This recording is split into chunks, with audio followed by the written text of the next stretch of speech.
With capital punishment in the offing, how can Gulliver escape the land of Lilliput? Jonathan Swift, today on the Classic Tales podcast.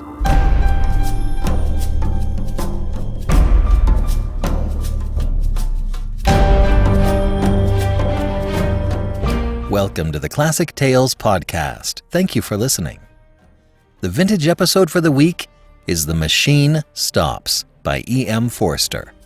Be sure to check out this science fiction classic on Tuesday. If you enjoy the show, please become a monthly supporter and help us continue to highlight these amazing stories. Please go to ClassicTalesAudiobooks.com and become a monthly supporter for as little as $5 a month. As a thank you gesture, we'll send you a coupon code every month for $8 off any audiobook order. Give more and you get more. It's a great way to help us keep producing sparkling audiobook content. Go to ClassicTalesAudiobooks.com and become a supporter today. And now, A Voyage to Lilliput, Part 3 of 3, from Gulliver's Travels by Jonathan Swift.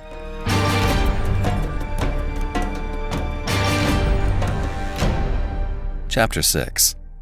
Of the inhabitants of Lilliput, their learning, laws, and customs, the manner of educating their children, the author's way of living in that country, his vindication of a great lady.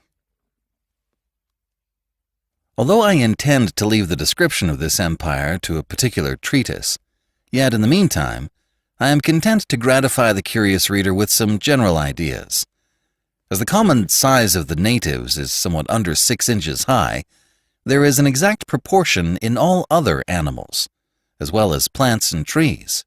For instance, the tallest horses and oxen are between 4 and 5 inches in height, the sheep 1.5 inches, more or less, their geese about the bigness of a sparrow, and so the several gradations downwards, till you come to the smallest, which, to my sight, were almost invisible. But nature has adapted the eyes of the Lilliputians to all objects proper for their view. They see with great exactness, but at no great distance. And to show the sharpness of their sight towards objects that are near, I have been much pleased with observing a cook pulling a lark, which was not so large as a common fly, and a young girl threading an invisible needle with invisible silk. Their tallest trees are about 7 feet high. I mean some of those in the great Royal Park, the tops whereof I could but just reach with my fist clenched. The other vegetables are in the same proportion, but this I leave to the reader's imagination. I shall say but little at present of their learning, which for many ages has flourished in all its branches among them. But their manner of writing is very peculiar, being neither from the left to the right, like the Europeans, nor from the right to the left, like the Arabians, nor from up to down, like the Chinese, but aslant, from one corner of the paper to the other, like ladies in England. They bury their dead with their heads directly downward, because they hold an opinion that in 11,000 moons they are all to rise again, in which period the earth, which they conceive to be flat, will turn upside down, and by this means they shall, at their resurrection, be found ready standing on their feet. The learned among them confess the absurdity of this doctrine, but the practice still continues in compliance to the vulgar. There are some laws and customs in this empire very peculiar, and if they were not so directly contrary to those of my own dear country, I should be tempted to say a little in their justification. It is only to be wished they were as well executed. The first I shall mention relates to informers. All crimes against the state are punished here with the utmost severity. But if the person accused makes his innocence plainly to appear upon his trial, the accuser is immediately put to an ignominious death, and out of his goods or lands the innocent person is quadruply recompensed for the loss of his time, for the danger he underwent, for the hardship of his imprisonment, and for all the charges he has been at in making his defense, or, if that fund be deficient, it is largely supplied by the crown. The emperor also confers on him some public mark of his favor, and proclamation is made of his innocence through the whole city. They look upon fraud as a greater crime than theft, and therefore seldom fail to punish it with death. For they allege that care and vigilance, with a very common understanding, may preserve a man's goods from thieves, but honesty has no defense against superior cunning. And, since it is necessary that there should be a perpetual intercourse of buying and selling and dealing upon credit, where fraud is permitted and connived at, or has no law to punish it, the honest dealer is always undone, and the knave gets the advantage. I remember when I was once interceding with the emperor for a criminal who had wronged his master of a great sum of money, which he had received by order and ran away with, and happening to tell his majesty, by way of extenuation, that it was only a breach of trust. The emperor thought it monstrous in me to offer as a defense the greatest aggravation of the crime, and I truly had little to say in return, farther than the common answer, that different nations had different customs, for I confess I was heartily ashamed. Although we usually call reward and punishment the two hinges upon which all government turns, yet I could never observe this maxim to be put in practice by any nation except that of Lilliput. Whoever can there bring sufficient proof that he has strictly observed the laws of his country for 73 moons has a claim to certain privileges according to his quality or condition of life, with a proportionable sum of money out of a fund appropriated for that use. He likewise acquires the title of Snilpaul, or legal, which is added to his name, but does not descend to his posterity. And these people thought it a prodigious defect of policy among us when I told them that our laws were enforced only by penalties, without any mention of reward. It is upon this account that the image of justice in their courts of judicature is formed with 6 eyes, 2 before, as many behind, and 1 on each side, to signify circumspection, with a bag of gold open in her right hand, and a sword sheathed in her left, to show she is more disposed to reward than to punish. In choosing persons for all employments, they have more regard to good morals than to great abilities. For, since government is necessary to mankind, they believe that the common size of human understanding is fitted to some station or other, and that Providence never intended to make the management of public affairs a mystery to be comprehended only by a few persons of sublime genius, of which there seldom are 3 born in an age. But they suppose truth, justice, temperance, and the like, to be in every man's power, the practice of which virtues, assisted by experience and a good intention, would qualify any man for the service of his country, except where a course of study is required. But they thought the want of moral virtues was so far from being supplied by superior endowments of the mind that employments could never be put into such dangerous hands as those of persons so qualified, and at least that the mistakes committed by ignorance in a virtuous disposition would never be of such fatal consequence to the public weal as the practices of a man whose inclinations led him to be corrupt, and who had great abilities to manage, to multiply and defend his corruptions. In like manner, the disbelief of a divine providence renders a man incapable of holding any public station. For, since kings avow themselves to be the deputies of Providence, the Lilliputians think nothing can be more absurd than for a prince to employ such men as disown the authority under which he acts. In relating these and the following laws, I would only be understood to mean the original institutions, and not the most scandalous corruptions, into which these people are fallen by the degenerate nature of man. For as to that infamous practice of acquiring great employments by dancing on the ropes, or badges of favor and distinction by leaping over sticks and creeping under them, the reader is to observe that they were first introduced by the grandfather of the emperor now reigning, and grew to the present height by the gradual increase of party and faction. Ingratitude is among them a capital crime, as we read it to have been in some other countries. For they reason thus, that whoever makes ill returns to his benefactor must needs be a common enemy to the rest of mankind, for whom he has received no obligation, and therefore such a man is not fit to live. Their notions relating to the duties of parents and children differ extremely from ours. For, since the conjunction of male and female is founded upon the great law of nature, in order to propagate and continue the species, the Lilliputians will needs have it that men and women are joined together like other animals by the motives of concupiscence, and that their tenderness towards their young proceeds from the like natural principle. For which reason, they will never allow that a child is under any obligation to his father for begetting him, or to his mother for bringing him into the world, which, considering the miseries of human life, was neither a benefit in itself, nor intended so by his parents, whose thoughts, in their love encounters, were otherwise employed.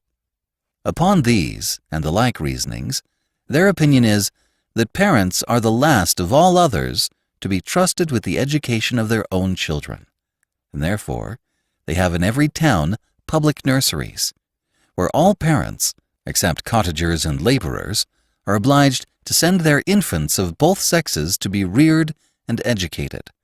When they come to the age of 20 moons, at which time they are supposed to have some rudiments of docility. These schools are of several kinds, suited to different qualities, and both sexes.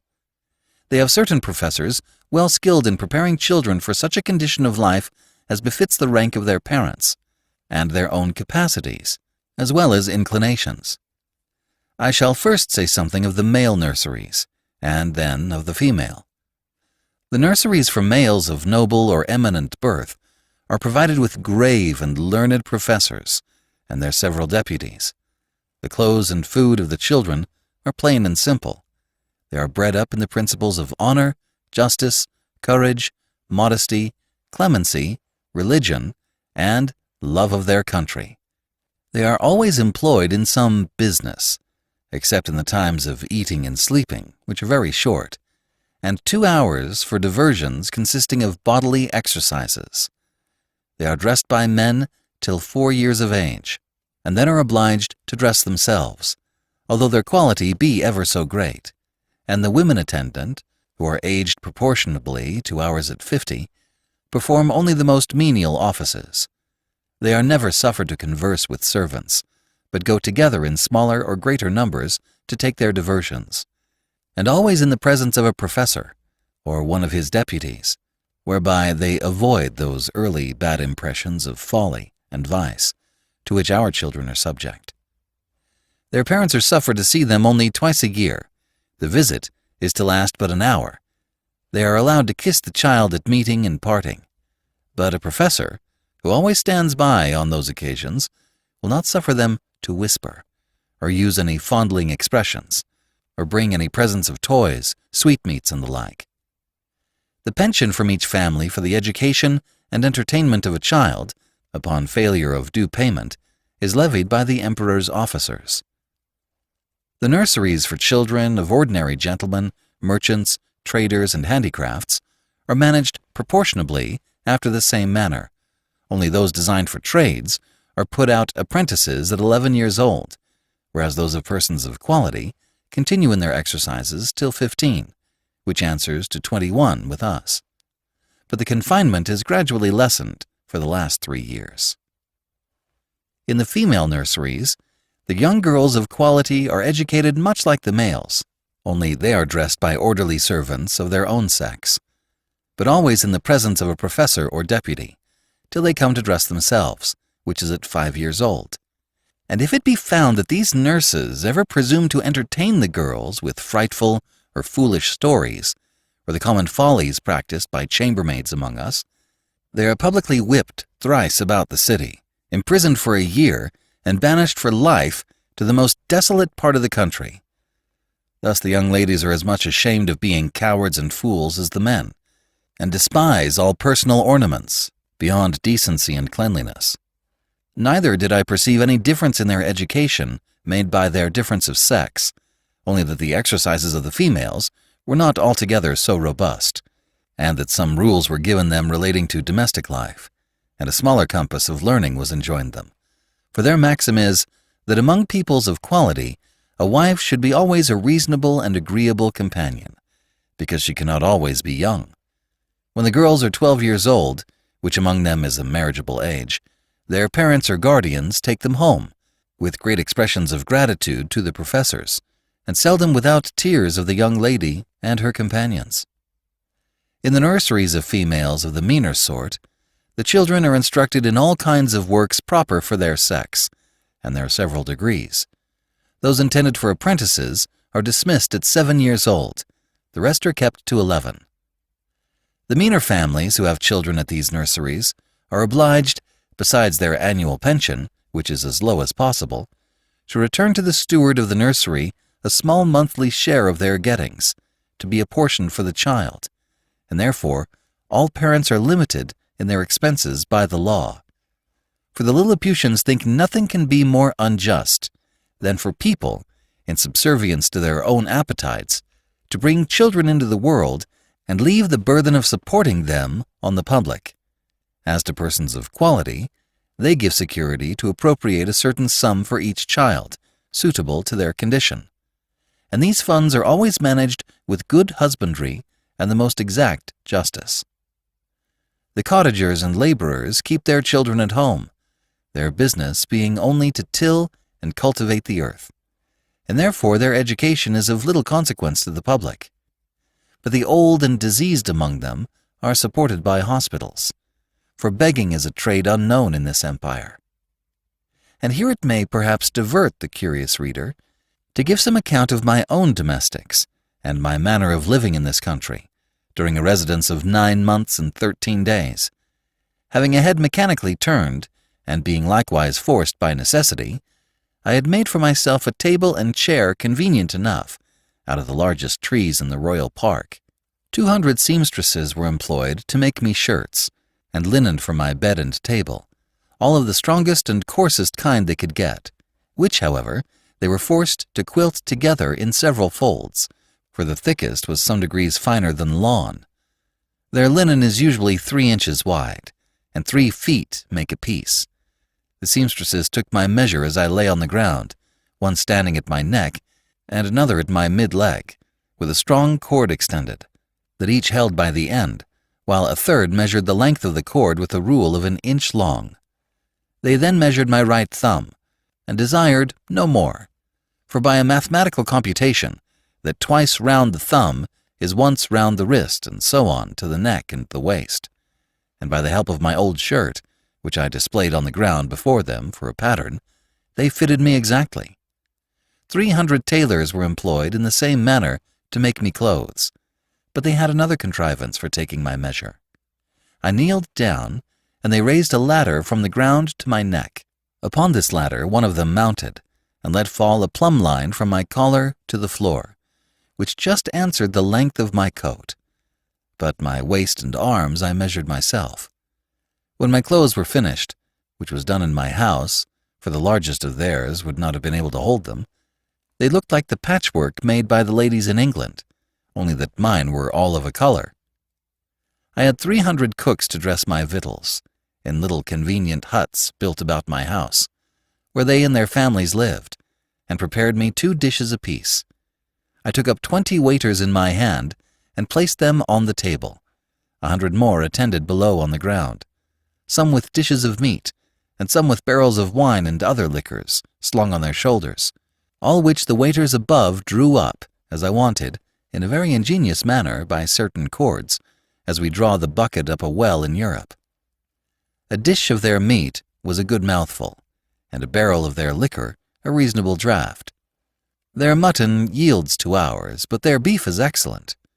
I have had a sirloin so large that I have been forced to make 3 bites of it, but this is rare. My servants were astonished to see me eat it, bones and all, as in our country we do the leg of a lark.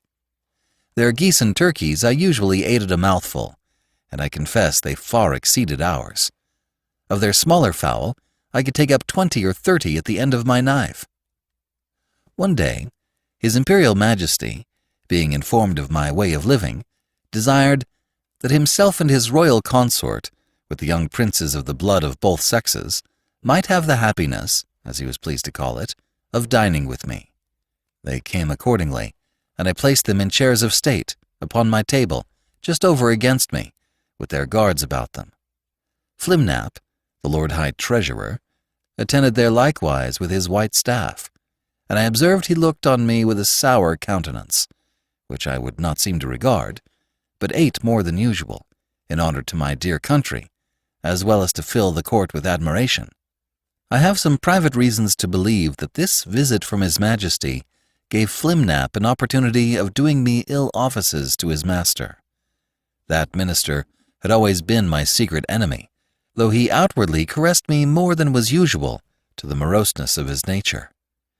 He represented to the emperor the low condition of his treasury, that he was forced to take up money at a great discount, that exchequer bills would not circulate under 9%, below par, that I had cost His Majesty above 1.5 million sprugs, their greatest gold coin, about the bigness of a spangle, and upon the whole, that it would be advisable in the emperor to take the first fair occasion of dismissing me.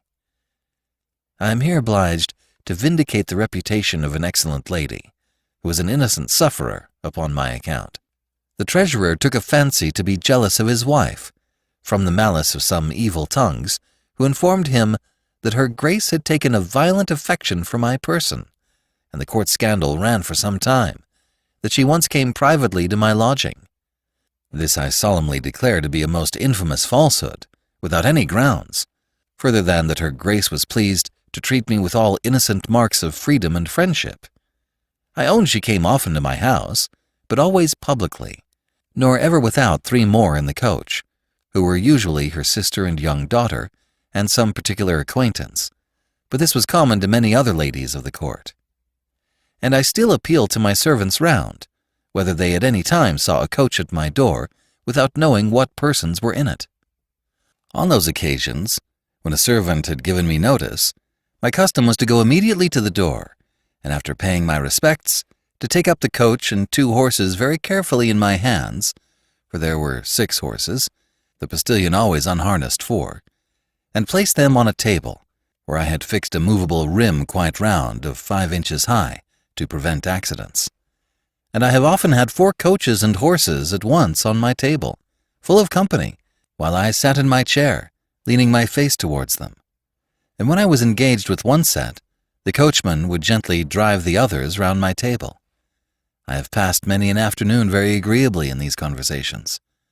But I defy the treasurer, or his 2 informers, I will name them, and let them make the best of it, Clustrel and Drunlow, to prove that any person ever came to me incognito, except the Secretary Reldresal, who was sent by express command of His Imperial Majesty, as I have before related. I should not have dwelt so long upon this particular, if it had not been a point wherein the reputation of a great lady is so nearly concerned, to say nothing of my own, though I had then the honor to be a Nardak, which the treasurer himself is not, for all the world knows that he is only a glumglum, a title inferior by 1 degree, as that of a marquis is to a duke in England. Yet I allow he preceded me in right of his post. These false informations, which I afterwards came to knowledge of by an accident not proper to mention, made the treasurer show his lady for some time an ill countenance, and me a worse. And although he was at last undeceived and reconciled to her, yet I lost all credit with him, and found my interest decline very fast with the emperor himself, who was indeed too much governed by that favorite. Chapter 7. The author, being informed of a design to accuse him of high treason, makes his escape to Blefuscu, his reception there. Before I proceed to give an account of my leaving this kingdom, it may be proper to inform the reader of a private intrigue which had been for 2 months forming against me. I had been hitherto, all my life, a stranger to courts, for which I was unqualified by the meanness of my condition. I had indeed heard and read enough of the dispositions of great princes and ministers, but never expected to have found such terrible effects of them in so remote a country, governed, as I thought, by very different maxims from those in Europe. When I was just preparing to pay my attendance on the Emperor of Blefuscu, a considerable person at court, to whom I had been very serviceable at a time when he lay under the highest displeasure of His Imperial Majesty, came to my house very privately at night, in a close chair, and without sending his name, desired admittance. The chairmen were dismissed. I put the chair, with his lordship in it, into my coat pocket, and giving orders to a trusty servant to say I was indisposed and gone to sleep, I fastened the door of my house, placed the chair on the table, according to my usual custom, and sat down by it. After the common salutations were over, observing his lordship's countenance full of concern, and inquiring into the reason, he desired I would hear him with patience in a matter that highly concerned my honor and my life. His speech was to the following effect, for I took notes of it as soon as he left me.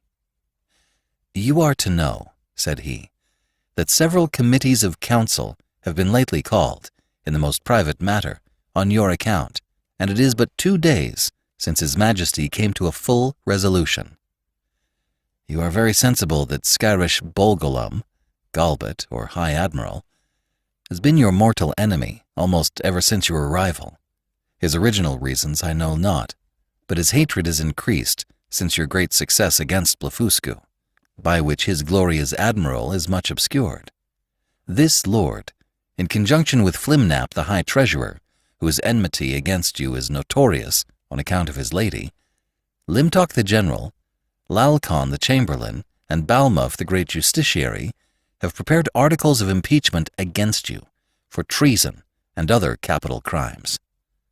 This preface made me so impatient, being conscious of my own merits and innocence, that I was going to interrupt him, when he entreated me to be silent, and thus proceeded. Out of gratitude for the favors you have done me, I have procured information of the whole proceedings, and a copy of the articles, wherein I venture my head for your service. Articles of impeachment against Quinbus Flestrin, the Man Mountain. Article 1. Whereas, by a statute made in the reign of His Imperial Majesty Calendifar Plune, it is enacted that whoever shall make water within the precincts of the royal palace shall be liable to the pains and penalties of high treason.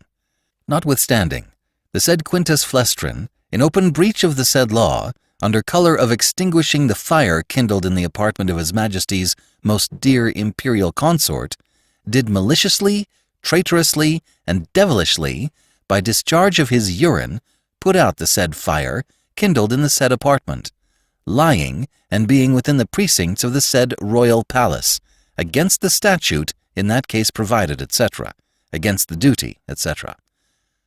Article 2.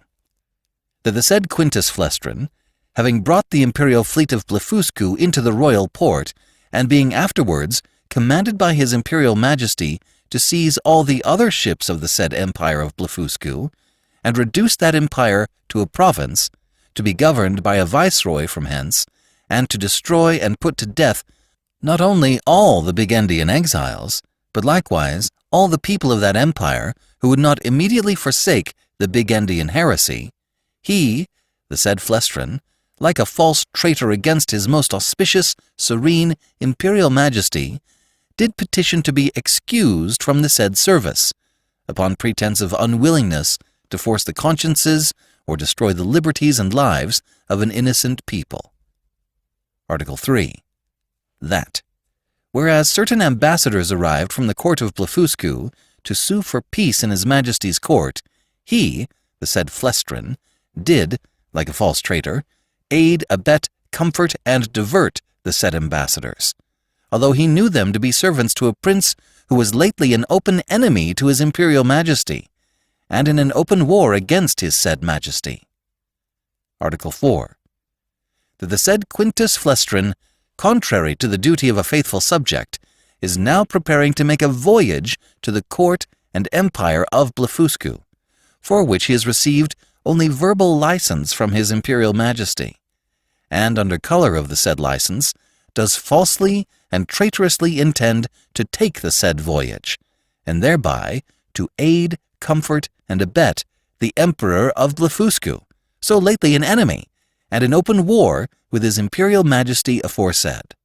There are some other articles, but these are the most important, of which I have read you an abstract. In the several debates upon this impeachment, it must be confessed that His Majesty gave many marks of his great lenity, often urging the services you had done him and endeavoring to extenuate your crimes. The treasurer and admiral insisted that you should be put to the most painful and ignominious death by setting fire to your house at night, and the general was to attend with 20,000 men, armed with poisonous arrows, to shoot you on the face and hands. Some of your servants were to have private orders to strew a poisonous juice on your shirts and sheets, which would soon make you tear your own flesh and die in the utmost torture. The general came into the same opinion, so that for a long time there was a majority against you. But His Majesty, resolving, if possible, to spare your life, at last brought off the chamberlain. Upon this incident, Redressal, principal secretary for private affairs, who always approved himself your true friend, was commanded by the emperor to deliver his opinion, which he accordingly did, and therein justified the good thoughts you have of him. He allowed your crimes to be great, but that still there was room for mercy, the most commendable virtue in a prince, and for which His Majesty was so justly celebrated.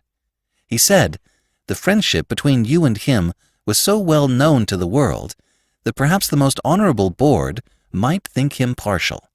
However, in obedience to the command he had received, he would freely offer his sentiments, that if His Majesty, in consideration of your services, and pursuant to his own merciful disposition, would please to spare your life, and only give orders to put out both your eyes, he humbly conceived that by this expedient justice might in some measure be satisfied, and all the world would applaud the lenity of the emperor, as well as the fair and generous proceedings of those who have the honor to be his counselors, that the loss of your eyes would be no impediment to your bodily strength, by which you would still be useful to His Majesty. That blindness is an addition to courage, by concealing dangers from us, that the fear you had for your eyes was the greatest difficulty in bringing over the enemy's fleet, and it would be sufficient for you to see by the eyes of the ministers, since the greatest princes do no more. This proposal was received with the utmost disapprobation by the whole board. Bolgolam, the admiral, could not preserve his temper, but rising up in fury, said he wondered how the secretary durst presume to give his opinion for preserving the life of a traitor, that the services you had performed were, by all true reasons of state, the great aggravation of your crimes, that you, who were able to extinguish the fire by discharge of urine in Her Majesty's apartment, which he mentioned with horror, might, at another time, raise an inundation by the same means, to drown the whole palace, and the same strength which enabled you to bring over the enemy's fleet might serve, upon the first discontent, to carry it back, that he had good reasons to think you were a Bigendian in your heart, and as treason begins in the heart, before it appears in overt acts, so he accused you as a traitor on that account, and therefore insisted you should be put to death. The treasurer was of the same opinion. He showed to what straits His Majesty's revenue was reduced by the charge of maintaining you, which would soon grow insupportable, that the secretary's expedient of putting out your eyes was so far from being a remedy against this evil that it would probably increase it, as is manifest from the common practice of blinding some kind of fowls, after which they fed the faster and grew sooner fat, that His Sacred Majesty and the council, who are your judges, were in their own consciences fully convinced of your guilt, which was a sufficient argument to condemn you to death, without the formal proofs required by the strict letter of the law. But His Imperial Majesty, fully determined against capital punishment, was graciously pleased to say that since the council thought the loss of your eyes too easy a censure, some other way may be inflicted hereafter, and your friend the secretary, humbly desiring to be heard again, in answer to what the treasurer had objected, concerning the great charge His Majesty was at in maintaining you, said that His Excellency, who had the sole disposal of the Emperor's revenue, might easily provide against that evil by gradually lessening your establishment, by which, for want of sufficient food, you would grow weak and faint, and lose your appetite, and consequently decay and consume in a few months. Neither would the stench of your carcass be then so dangerous when it should become more than half diminished, and immediately upon your death 5,000 or 6,000 of His Majesty's subjects might, in 2 or 3 days, cut your flesh from your bones, take it away by cartloads, and bury it in distant parts, to prevent infection, leaving the skeleton as a monument of admiration to posterity. Thus, by the great friendship of the secretary, the whole affair was compromised. It was strictly enjoined that the project of starving you by degrees should be kept a secret. But the sentence of putting out your eyes was entered on the books, none dissenting, except Bolgolam the admiral, who, being a creature of the Empress, was perpetually instigated by Her Majesty to insist upon your death, she having borne perpetual malice against you on account of that infamous and illegal method you took to extinguish the fire in her apartment. In 3 days, your friend the secretary will be directed to come to your house and read before you the articles of impeachment, and then to signify the great lenity and favor of His Majesty and Council, whereby you are only condemned to the loss of your eyes, which His Majesty does not question you will gratefully and humbly submit to. And 20 of His Majesty's surgeons will attend, in order to see the operation well performed, by discharging very sharp-pointed arrows into the balls of your eyes as you lie on the ground. I leave to your prudence what measures you will take, and to avoid suspicion, I must immediately return in as private a manner as I came. His lordship did so, and I remained alone, under many doubts and perplexities of mind. It was a custom introduced by this prince and his ministry, very different, as I have been assured, from the practice of former times, that after the court had decreed any cruel execution, either to gratify the monarch's resentment or the malice of a favorite, the emperor always made a speech to his whole council, expressing his great lenity and tenderness as qualities known and confessed by all the world. His speech was immediately published throughout the kingdom, nor did anything terrify the people so much as those encomiums on His Majesty's mercy, because it was observed that the more these praises were enlarged and insisted on, the more inhuman was the punishment, and the sufferer more innocent. Yet as to myself, I must confess, having never been designed for a courtier, either by my birth or education, I was so ill a judge of things that I could not discover the lenity and favor of his sentence, but conceived it, perhaps erroneously, rather to be rigorous than gentle. I sometimes thought of standing my trial, for, although I could not deny the facts alleged in the several articles, yet I hoped they would admit of some extenuation. But having in my life perused many state trials, which I ever observed to terminate as the judges thought fit to direct, I durst not rely on so dangerous a decision, in so critical a juncture, and against such powerful enemies. Once I was strongly bent upon resistance, for, while I had liberty, the whole strength of that empire could hardly subdue me, and I might easily with stones pelt the metropolis to pieces. But I soon rejected that project with horror, by remembering the oath I had made to the emperor, the favors I received from him, and the high title of Nardak he conferred upon me. Neither had I so soon learned the gratitude of courtiers to persuade myself that His Majesty's present severities acquitted me of all past obligations.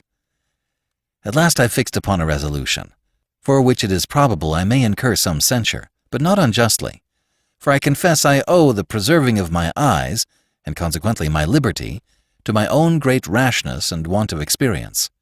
Because, if I had then known the nature of princes and ministers, which I have since observed in many other courts, and their methods of treating criminals less obnoxious than myself, I should, with great alacrity and readiness, have submitted to so easy a punishment. But hurried on by the precipitancy of youth, and having His Imperial Majesty's license to pay my attendance upon the Emperor of Blefuscu, I took this opportunity, before the 3 days were elapsed, to send a letter to my friend the secretary, signifying my resolution of setting out that morning for Blefuscu, pursuant to the leave I had got, and without waiting for an answer, I went to that side of the island where our fleet lay. I seized a large man of war, tied a cable to the prow, and lifting up the anchors, I stripped myself, put my clothes, together with my coverlet, which I carried under my arm, into the vessel, and drawing it after me, between wading and swimming, arrived at the royal port of Blefuscu, where the people had long expected me. They lent me 2 guides to direct me to the capital city, which is of the same name. I held them in my hands till I came within 200 yards of the gate, and desired them to signify my arrival to one of the secretaries, and let him know I there waited His Majesty's command. I had the answer in about an hour, that His Majesty, attended by the royal family and great officers of the court, was coming out to receive me. I advanced 100 yards. The Emperor and his train alighted from their horses, the Empress and ladies from their coaches, and I did not perceive they were in any fright or concern. I lay on the ground to kiss His Majesty's and the Empress's hands. I told His Majesty that I was come according to my promise, and with the license of the Emperor, my master, to have the honor of seeing so mighty a monarch, and to offer him any service in my power, consistent with my duty to my own prince, not mentioning a word of my disgrace, because I had hitherto no regular information of it, and might suppose myself wholly ignorant of any such design. Neither could I reasonably conceive that the Emperor would discover the secret, while I was out of his power, wherein, however, it soon appeared I was deceived. I shall not trouble the reader with the particular account of my reception at this court, which was suitable to the generosity of so great a prince, nor of the difficulties I was in, for want of a house or bed, being forced to lie on the ground, wrapped up in my coverlet. Chapter 8. The author, by a lucky accident, finds means to leave Blefuscu, and after some difficulties, returns safe to his native country. 3 days after my arrival, walking out of curiosity to the northeast coast of the island, I observed, about half a league off in the sea, somewhat that looked like a boat overturned. I pulled off my shoes and stockings, and wading 200 or 300 yards, I found the object to approach nearer by force of the tide, and then plainly saw it to be a real boat, which I supposed might by some tempest have been driven from a ship. Whereupon I returned immediately towards the city, and desired His Imperial Majesty to lend me 20 of the tallest vessels he had left, after the loss of his fleet and 3,000 seamen under the command of his vice-admiral. This fleet sailed round, while I went back the shortest way to the coast, where I first discovered the boat. I found the tide had driven it still nearer. The seamen were all provided with cordage, which I had beforehand twisted to a sufficient strength. When the ships came up, I stripped myself, and waited till I came within 100 yards of the boat, after which I was forced to swim till I got up to it. The seaman threw me the end of the cord, which I fastened to a hole in the forepart of the boat, and the other end to a man-of-war. But I found all my labor to little purpose, for, being out of my depth, I was not able to work. In this necessity I was forced to swim behind, to push the boat forward, as often as I could, with one of my hands, and the tide favoring me, I advanced so far that I could just hold up my chin and feel the ground. I rested 2 or 3 minutes, and then gave the boat another shove, and so on, till the sea was no higher than my armpits. And now, the most laborious part being over, I took out my other cables, which were stowed in one of the ships, and fastened them first to the boat, and then to 9 of the vessels which attended me. The wind being favorable, the seamen towed and I shoved, until we arrived within 40 yards of the shore, and waiting till the tide was out, I got dry to the boat, and by the assistance of 2,000 men with ropes and engines, I made a shift to turn it on its bottom, and found it was but little damaged. I shall not trouble the reader with the difficulties I was under, by the help of certain paddles, which cost me 10 days of making, to get my boat to the royal port of Blefuscu, where a mighty concourse of people appeared upon my arrival, full of wonder at the sight of so prodigious a vessel. I told the Emperor that my good fortune had thrown this boat in my way, to carry me to some place whence I might return into my native country, and begged His Majesty's orders for getting materials to fit it up, together with his license to depart, which, after some kind of expostulations, he was pleased to grant.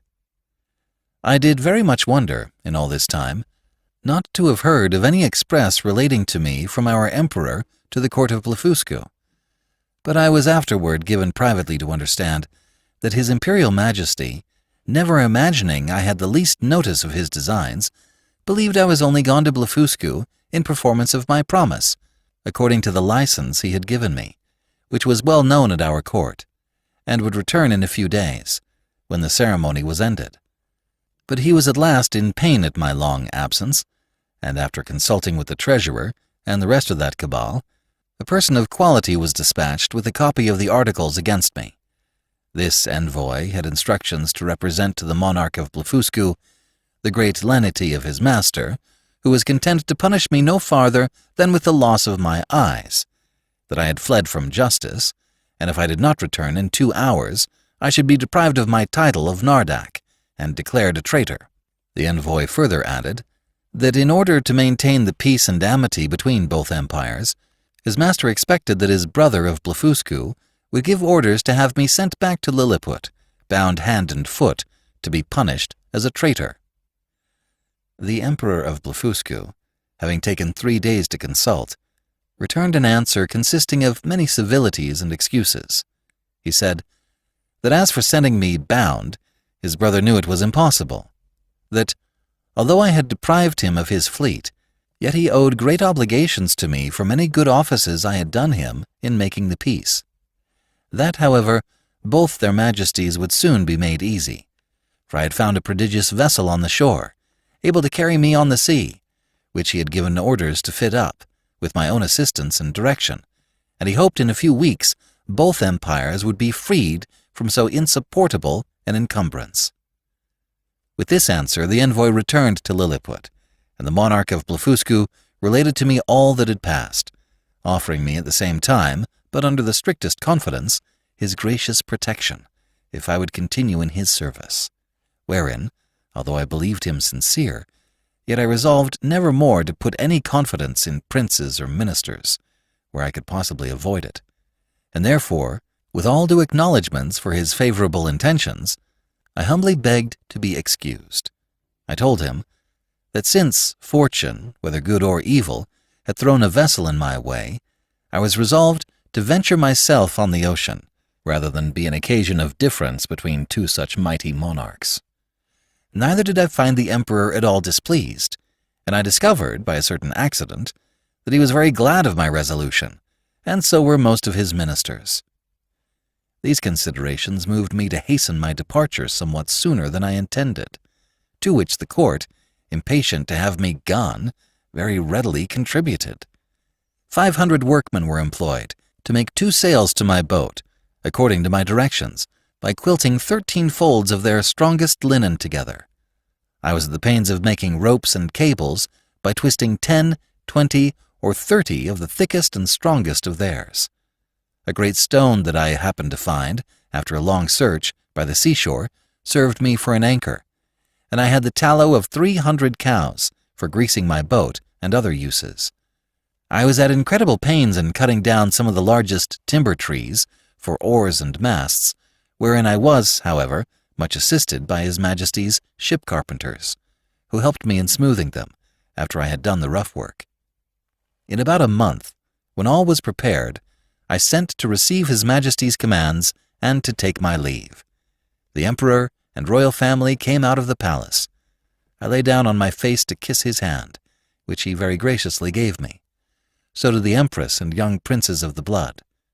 His Majesty presented me with 50 purses of 200 sprugs apiece, together with his picture at full length, which I put immediately into one of my gloves to keep it from being hurt. The ceremonies at my departure were too many to trouble the reader with at this time. I stored the boat with the carcasses of 100 oxen and 300 sheep, with bread and drink proportionable, and as much meat ready dressed as 400 cooks could provide. I took with me 6 cows and 2 bulls alive, with as many ewes and rams, intending to carry them into my own country and propagate a breed. And to feed them on board, I had a good bundle of hay and a bag of corn. I would gladly have taken a dozen of the natives, but this was a thing the Emperor would by no means permit, and besides a diligent search into my pockets, His Majesty engaged my honor not to carry away any of his subjects, although with their own consent and desire. Having thus prepared all things as well as I was able, I set sail on the 24th day of September 1701 at 6 in the morning, and, when I had gone about 4 leagues to the northward, the wind being at southeast, at 6 in the evening I descried a small island, about half a league to the northwest. I advanced forward, and cast anchor on the lee side of the island, which seemed to be uninhabited. I then took some refreshment and went to my rest. I slept well, and as I conjectured, at least 6 hours, for I found the day broke in 2 hours after I awakened. It was a clear night. I ate my breakfast before the sun was up, and heaving anchor, the wind being favorable, I steered the same course that I had done the day before, wherein I was directed by my pocket compass. My intention was to reach, if possible, one of those islands which I had reason to believe lay to the northeast of Van Diemen's Land. I discovered nothing all that day, but upon the next, about 3 in the afternoon, when I had, by my computation, made 24 leagues from Blefuscu, I descried a sail steering to the southeast. My course was due east. I hailed her, but could get no answer. Yet I found I gained upon her, for the wind slackened. I made all the sail I could, and in half an hour she spied me, then hung out her ancient and discharged a gun. It is not easy to express the joy I was in upon the unexpected hope of once more seeing my beloved country, and the dear pledges I left in it. The ship slackened her sails, and I came up with her between 5 and 6 in the evening, September 26th. But my heart leaped within me to see her English colors. I put my cows and sheep into my coat pockets, and got on board with all my little cargo of provisions. The vessel was an English merchantman, returning from Japan by the North and South Seas. The captain, Mr. John Biddle of Deptford, a very civil man, and an excellent sailor. We were now in the latitude of 30 degrees south. There were about 50 men in the ship, and here I met an old comrade of mine, one Peter Williams, who gave me a good character to the captain. This gentleman treated me with all kindness, and desired I would let him know what place I came from last, and whither I was bound, which I did in a few words, but he thought I was raving, and that the dangers I underwent had disturbed my head, whereupon I took my black cattle and sheep out of my pocket, which, after great astonishment, clearly convinced him of my veracity. I then showed him the gold given me by the Emperor of Blefuscu, together with His Majesty's picture at full length, and some other rarities of that country. I gave him 2 purses of 200 sprugs each, and promised, when we arrived in England, to make him a present of a cow and a sheep big with young. I shall not trouble the reader with a particular account of this voyage, which was very prosperous for the most part. We arrived in the Downs on the 13th of April, 1702. I had only one misfortune, that the rats on board carried away one of my sheep. I found her bones in a hole, picked clean from the flesh. The rest of my cattle I got safe ashore, and set them a-grazing in a bowling green at Greenwich, where the fineness of the grass made them feed very heartily, though I had always feared the contrary. Neither could I possibly have preserved them in so long a voyage, if the captain had not allowed me some of his best biscuit, which, rubbed to powder and mingled with water, was their constant food. The short time I continued in England, I made a considerable profit by showing my cattle to many persons of quality and others, and before I began my second voyage, I sold them for £600. Since my last return, I find the breed is considerably increased, especially the sheep, which I hope will prove much to the advantage of the woolen manufacture, by the fineness of the fleeces. I stayed but 2 months with my wife and family, for my insatiable desire of seeing foreign countries would soon suffer me to continue no longer. I left £1,500 with my wife, and fixed her in a good house at Redriff. My remaining stock I carried with me, part in money and part in goods, in hopes to improve my fortunes. My eldest uncle John had left me an estate in land near Epping of about £30 a year, and I had a long lease of the Black Bull in Fetter Lane, which yielded me as much more, so that I was not in any danger of leaving my family upon the parish. My son Johnny, named so after his uncle, was at the grammar school, and a towardly child. My daughter Betty, who is now well married and has 2 children, was then at her needlework. I took leave of my wife and boy and girl, with tears on both sides, and went on board the Adventure, a merchant ship of 300 tons bound for Surat, Captain John Nicholas of Liverpool, commander. But my account of this voyage must be referred to the second part of my travels.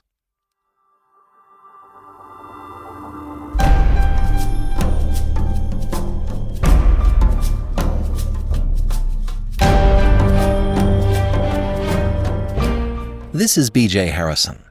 I hope you've enjoyed this unabridged production of A Voyage to Lilliput, Part 3 of 3 from Gulliver's Travels by Jonathan Swift. If you've enjoyed this episode, please become a supporter by going to ClassicTalesAudiobooks.com. Donate $5 a month and get a monthly coupon code for $8 off any audiobook order. Thanks for pitching in. Thank you for joining me today and allowing classic literature to awaken your better self. Please join me next time, and we'll rediscover the greatest stories ever put to paper.